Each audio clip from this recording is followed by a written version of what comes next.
American president साहब जो हैं उनकी कंपनियां पैसा बना रही हैं, उनके एक बयान से गोल्ड ऊपर निकल जाता है, एक बयान से गोल्ड नीचे आ गया। अब चीन गोल्ड की बाइंग कर रहा है इंटरनेशनल मार्केट में, इसका भी कोई इम्पैक्ट आ रहा है उसकी प्राइस ऊपर जाने में? इस वक्त बाइंग टाइम है। अगर आप इस वक्त बाइंग करते हैं तो अगर एक साल के लिए आप इसको होल्ड करते हैं तो आपको इंशाल्लाह ताला ये अच्छा प्रॉफिट देके जाएगा। 4,10,000 तक तो हम लोग इसको सोच सकते हैं, लेकिन इससे नीचे को हम देख रहे हैं। डॉलर भी थोड़ा सा धीमे चल रहा है और क्रूड ऑयल नीचे आने की वजह से गोल्ड जो है ये ऊपर निकल गया इस वक्त। ब्रिक्स में आके वापसी के ऊपर बाइंग सेलिंग में एज सच कोई डिफरेंस नहीं है, लेकिन ज्वेलरी के ऊपर आपको थोड़ा सा मेकिंग और वेस्टेज में लॉस आ जाता है। दिसंबर में तकरीबन ये 4.5 प्लस से और 5 के दरमियान कहीं भी ट्रेड होगा और 2027 में ये 5 प्लस में हम इसको देख सकते हैं। जी नाज़रीन, मैं हूं आमिर नवीद चौधरी और आप देख रहे हैं एक्सपेक्स एक्सक्लूसिव। नाज़रीन, आलमी मार्केट में सोने के भाव में उतार चढ़ाव जारी है, जिसके असरात पाकिस्तानी मार्केट में पड़ते हैं। गोल्ड एक ऐसी चीज़ है जिसमें आम हाउस होल्ड वुमेन से लेके कारोबारी अफराद तक इसकी कीमतों के उतार चढ़ाव में दिलचस्पी होती है। इसमें लोकल इन्वेस्टमेंट भी होती है, लोगों की सेविंग भी होती है। गोल्ड हमारे यहाँ मुख्तलिफ शक्लों में पाया जाता है। कारोबारी तरीकों में इसकी ब्रिक्स की सेल होती है, जेवरात की सेल होती है, घरों में लोगों ने अपने ख़ानदानी जेवरात भी रखे होते हैं। इसकी कीमतों के हवाले से हर आदमी कॉन्शियस है। गोल्ड मार्केट पर मुकम्मल दस्तरस और नज़र रखने वाले एक शख्सियत हमारे साथ मौजूद है, शहजाद साहब। उससे पूछते हैं कि आलमी मार्केट में गोल्ड की क्या सूरत हाल है और गोल्ड खरीदने बेचने वालों को क्या करना चाहिए। जी, सबसे पहले तो जो आपने फरमाया कि जी ये गोल्ड जो है ये लोगों ने एक एसेट के तौर पे भी रखा होता है और दूसरा एक फैशन के तौर पे भी रखा होता है। दोनों चीज़ों में फ़र्क है, एसेट में भी और फैशन में भी। जब आप एज ए एसेट या इन्वेस्टमेंट के तौर पे इसको रखते हैं तो उसकी होती है कि आप ब्रिक्स लेके रखते हो। फैशन के तौर पे आप ज्वेलरी तैयार करते हैं और ज्वेलरी को आप यूज़ करते हैं, पहनते हैं मुख्तलिफ फंक्शंस में, तो उसके ऊपर आपको वो लोगों को दिखाते हैं। तो उन दोनों चीज़ों में फ़र्क है। इन्वेस्टमेंट दोनों सूरत में हो जाती है, लेकिन ब्रिक्स में आके वापसी के ऊपर बाइंग सेलिंग में एज सच कोई डिफरेंस नहीं है, लेकिन ज्वेलरी के ऊपर आपको थोड़ा सा मेकिंग और वेस्टेज में लॉस आ जाता है। तो एक तो ये फ़र्क आपको बता दिया। हालिया जो कि कल की बनिस्बत आज जो है इंटरनेशनल मार्केट तकरीबन कोई $80 प्लस गई है और क्रूड ऑयल जो है इस वक्त इंटरनेशनल मार्केट में $4,155 पर आउंस इस वक्त ट्रेड हो रहा है गोल्ड, और लोकल मार्केट में तकरीबन 4,33,500 रुपये के करीब इस वक्त चल रहा है। इसी तरह अगर आप सिल्वर को देख लें, सिल्वर भी पहले कुछ दिन पहले जो था वो कम था, तकरीबन कोई $4 उसमें भी इजाफा हुआ है और लोकल मार्केट में इस वक्त 6,450 रुपये तोला वो भी ट्रेड हो रहा है।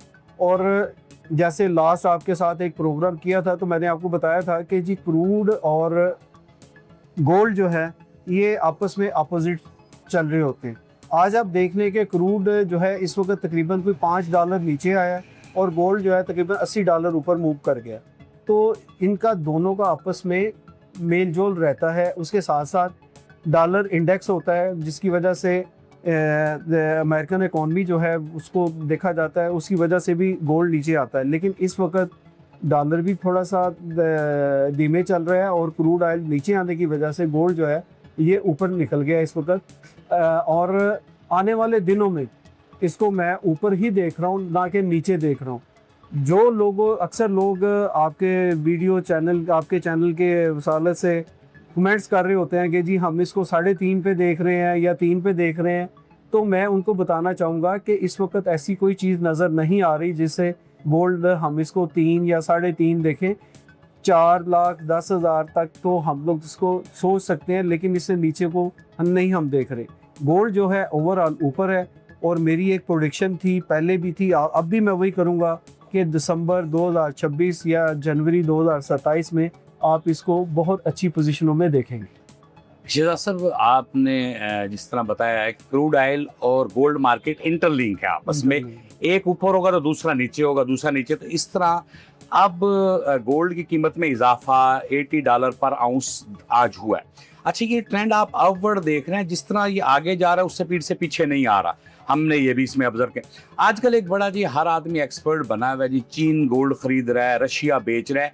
अब ये बताएं, जो इन जो बड़ी पावर्स हैं, इनके जो फेडरल रिजर्व्स हैं, अब चीन गोल्ड की बाइंग कर रहा है इंटरनेशनल मार्केट में, इसका भी कोई इम्पैक्ट आ रहा है उसकी प्राइस ऊपर जाने में?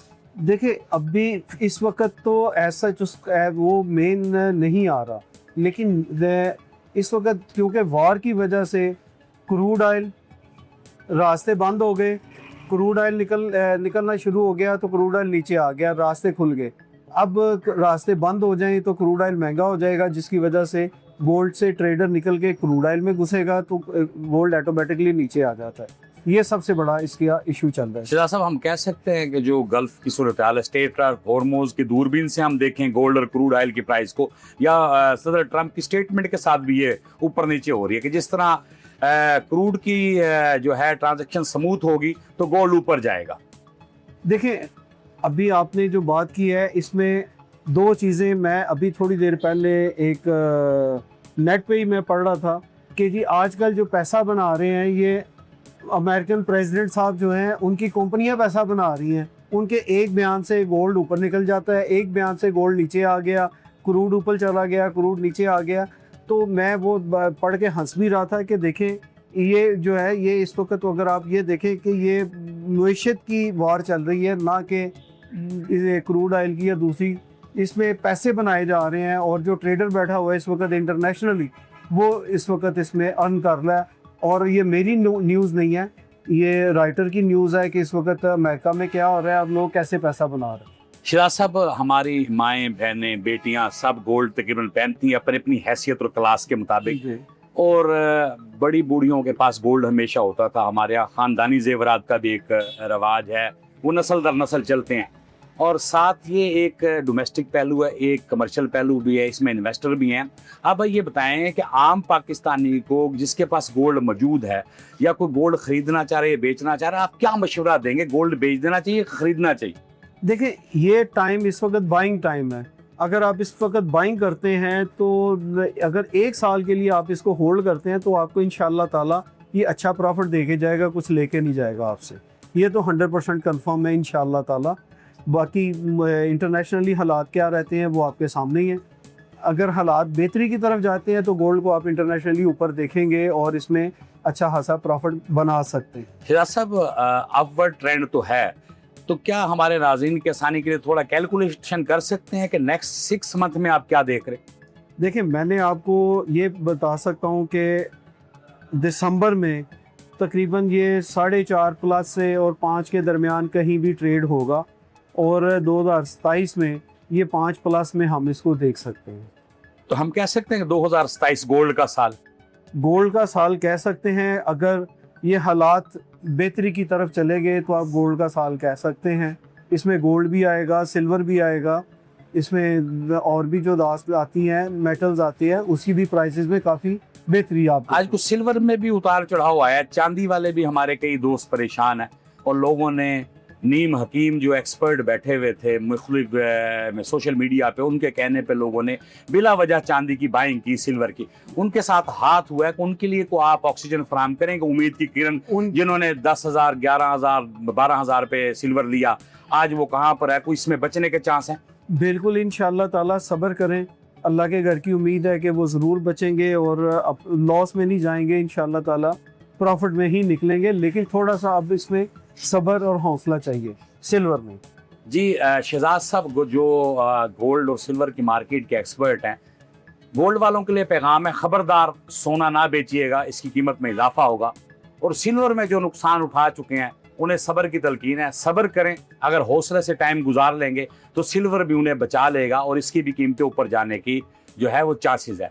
इस वक्त सिल्वर को होल्ड करें, खरीदारी ना करें, और गोल्ड की अगर बाइंग कर सकते हैं बाइंग करें, इसकी कीमतों में इजाफे का चांस है। सिल्वर को होल्ड कर लें उसे, और अभी टाइम नहीं है, और सोने की खरीदारी कर सकते हैं तो खरीदारी करें, खबरदार अभी सोना फरोख्त ना कीजिएगा।